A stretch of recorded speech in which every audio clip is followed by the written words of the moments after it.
Hey guys, William Furno here today with the final LEGO Bionicle Winter Wave 2016 review. This time we'll be taking a look at Kopaka and Melum Unity, and at the end of this review I will show you, of course, the Unity, and I will be showing you a comparison between Kopaka and his 2015 Master counterpart. So let's get right into it here. We have the box. This box is a new size for the hexagonal shape.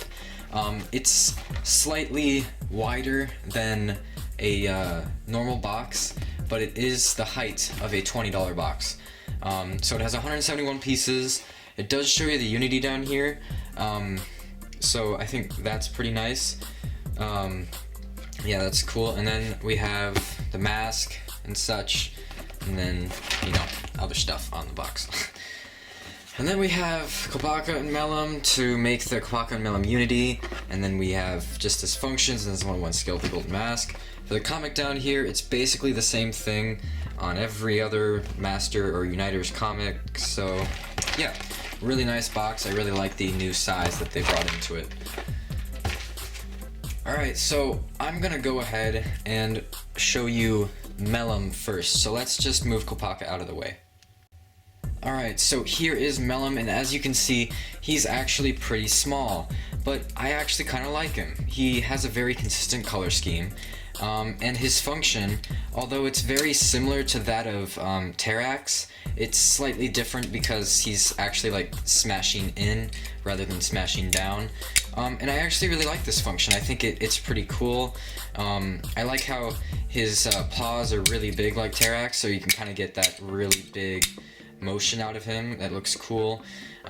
He only has 2 claws unlike Terrax though, so overall he is pretty short too. I'm not sure how I feel about how short he is. That kind of leaves some stabilization issues. The cool parts on this little guy are obviously these 2 new armor shells. We get 2 in gold with the trans light blue melding, I guess. And then we have the creature mask up here in gold with really nice detailing and melded with a trans light blue as well. And then we have some new gear pieces that are hooked up to axles, so you can make functions like this, which will be really nice and innovative in the future. I do like the addition of the Unity armor in the middle there. I do wish they would have chosen a different color for it though, like maybe if they recolored it into white, that would look a lot better. Because everything else on this set is either trans light blue, white, or gold. Overall, Melum he feels a little small. Of course he is, but I think they could have put a little more work into him, just detail-wise. But overall, for a really small guy, in this combination set, I like him. I think he's okay. Overall, I would give him like an 8 out of 10. I just don't like how LEGO didn't put as much effort as they could have into this guy. And I definitely think LEGO could have improved upon what they did with him. But yeah, 8 out of 10. Seems fair enough. Alright, so I'm gonna go ahead and grab Kopaka here.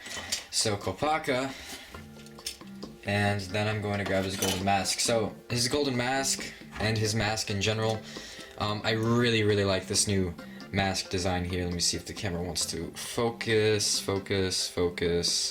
I guess not. There we go. Okay, I just need to move Kopaka out of the way. So you see, there's actually a stud in here, and that is actually really nice because you can get a lot of customizable things out of that. You can put longer pieces in there, you can interchange the color.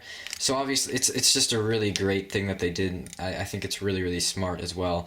Overall, I really do like this new design. I like the more intricate feel to it, the more robotic-esque it gives off.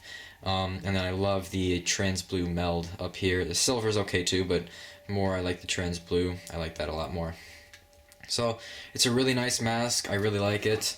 And we'll put the gold mask on later when I show you his Unity mode. But getting more into him, so his build was actually really fun. I really enjoyed the build of this set. I'm just going to move the camera up so you can see him better. I really enjoyed the build of this set. It was a really fun build, and it was just, yeah, it was pretty great overall. And the color scheme of this guy is probably the main problem. So you have the gold down here, but the gold is nowhere else on the set. There's no other gold. And that's probably why they put gold on Melum, so when you put them together, the gold would be more distributed, but just singularly out... sorry, that's not grammar. That doesn't grammar right. But just singularly, without Melum, his gold kind of stands out and it looks weird. And then, well, you got different shades of silver. This shade of silver is slightly darker than this shade of silver, and then these two shades of silver are the same. So I don't know if this is gunmetal, but I think there's a darker wait, no, maybe this is gunmetal. I don't know what it is, because I remember gunmetal being darker. But anyway, I just think it looks a little weird because there's different shades of silver on him, as well as there is different shades of blue. I like the white and the trans light blue, and possibly the silver, but I'm not a big fan of this new Metru Blue color on him, especially since that is not distributed well enough either. It's only on his lower arms and his chest piece and a little bit on his stickers over here. And then for some reason there is like a slight dash of green on these stickers. At least it looks green to me, and that just throws me off. And then yeah, basically there is a little bit of like green on his chest too, and again, I don't know where the green is coming from. So yeah, the color scheme's kind of weird, but it sort of works out just because the colors that are there is a small amount of each. There's not a heavy amount of each, and it's just not distributed well. That's basically the only problem with it. I wouldn't mind this dark blue color if they had put more of it on him, or I would have liked it if they just changed these pieces out for like the silver pieces, because I know those exist on Golly, so that would have been very easy for them. And I also don't like how this slim armor looks against this really bulky armor. I just think that was a weird design choice, and that also is why I don't like these pieces up here as much. I would have preferred that they just keep this white armor shell, because then it would distribute the white a lot better, but they decided to slap some gold over it. So I'm going to leave that up to LEGO why they did that. So he does have a sword here with these two new sword pieces. I really love the sword. I think the sword is one of the best parts of the set. I like the hilt. I love the just the light blue. It looks really, really great, and the sword is just a very complete sword. You can get some really nice poses out of it. It's just a really, really nice weapon. And over here we kind of have the stud shooter gun. I like it. I just wish that maybe they would have made this shield area just a little bit bigger.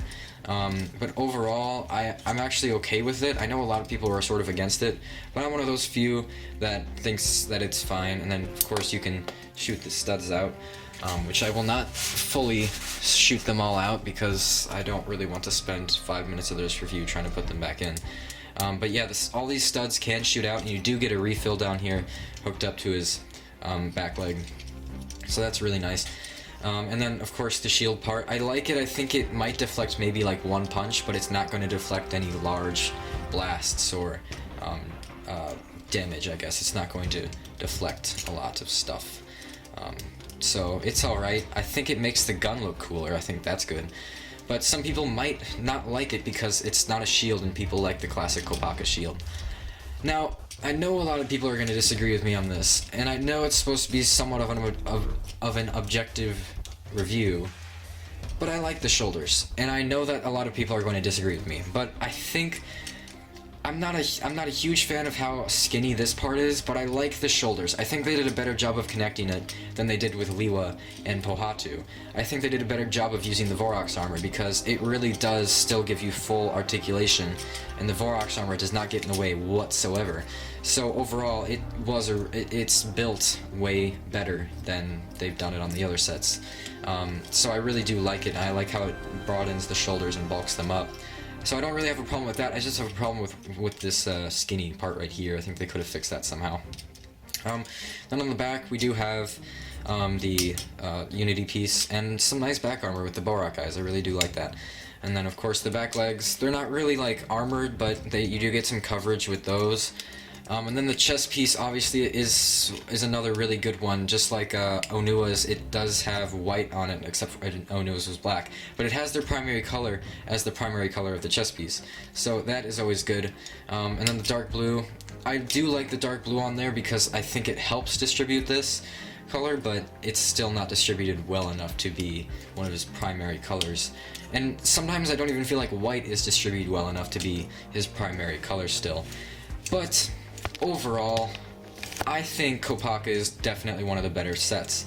I know it may not seem like that from what I just said, all the stuff that I just said, but he seems very solid, and I actually really like him compared to like Pohatu or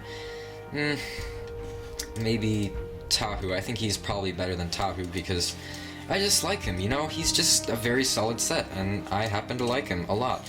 So I'm gonna give him an 8 out of 10. The same thing as Melum. Of course, he's one of the better ones, but he's just not perfect. So, yeah. Alright, so now I'm gonna show you the Unity version. I'm going to connect Melum to his back. So, let's just take Melum's mask and pop it up there, and then let's do that. Alright, so it snapped in really nice there, and then just taking the creature mask and popping it over his head. And then what I do is, I think this is what they do on the promos too, you just take the big paws of Melum and you just stick them over the Vorok's armor, which works out in my opinion. So, this is basically what the unified version looks like. In my opinion, it's one of the better ones. I really do like it a lot more than I've liked some others. It's not perfect again, but it works. I think it's good. It's one of the better ones compared to, like, you know, again, Pohatu. I'm gonna mention Pohatu whenever I'm talking about things that I don't like, because, let's face it, I don't like him, and I don't know if a lot of you are gonna like him, but if you do like him, that's cool. I'm not saying that you can't like him. I'm not doing that, but anyway, of course, the stability issue with the upper weight still exists, just like on every Unity ever. So, yeah, overall, nice. I like it. Alright, so we're going to take it off now. And now I'm going to show you a comparison between Kopaka Uniter and Kopaka Master from 2015. So here we have Kopaka 2016, and now we're going to look at Kopaka 2015. So, alright, I'm just going to say it. I like 2015 better. I think it just feels even more solid than this one. It's just from the wave, this one does feel very solid. But I really like how classic this Kopaka looks. I love his white mask, and I love his shield and his spear, and I love how his shield can turn into skis, and overall, I think Kopaka 2015 is a better set, in my opinion. But that's just my opinion. You guys can tell me yours in the comments, because, you know, I like to hear your opinions on the sets as well. But there's actually something funny to notice. This dark blue color isn't just new, it actually is on the 2015 set down here, so ha. I don't know why I said haha, just I'll live with it. Alright, so how does Kopaka and Melum Unity stack up? So I gave both of them an 8 out of 10, and if you add that up, it's 16 out of 20, and if you divide that by 2, it's 8 out of 10. So, overall, I give this set an 8 out of 10. I think it's worth it. I think it's worth the $25 price tag. Do you? And if you already have this set, tell me what you think about it, and tell me if you're gonna get it, because I think it's a pretty good set. I just don't know if it was the most appropriate Unity, I mean, to put in one box. I feel like if they would have put maybe like Onua and Terak in a box and made it $30, I feel like you'd be getting more. Just because Kopaka feels like a $15 Master, or Uniter, I'm sorry. And Melum feels like a $5 set, to be honest, so I'm not really sure what to think about, like, the size of each, but hey, it's a nice set. Alright, so, this is kind of concluding the 2016 Bionicle Winter Wave reviews. Don't worry, the reviews are not over. So I'm going to have a second season of Hero Factory Classic reviews coming out. It's going to be on the 2.0 wave, or the Winter 2011 wave. And then I'm going to be doing 2 more seasons of that, one on the Savage Planet wave and one on the Breakout wave. But at the same time, I also have a mock show coming out next year, or this year, depending on if it's 2016 yet, when I upload this. And I will also have Star Wars construction reviews yet. I know those aren't all finished, and I did get some of the sets for Christmas, or actually I finished my regular collection for Christmas, and then I have to go out and get the new ones for the Force Awakens movie, and I have to see that movie still, so yeah. Anyway, hopefully you guys enjoyed this review, and I will see you guys later.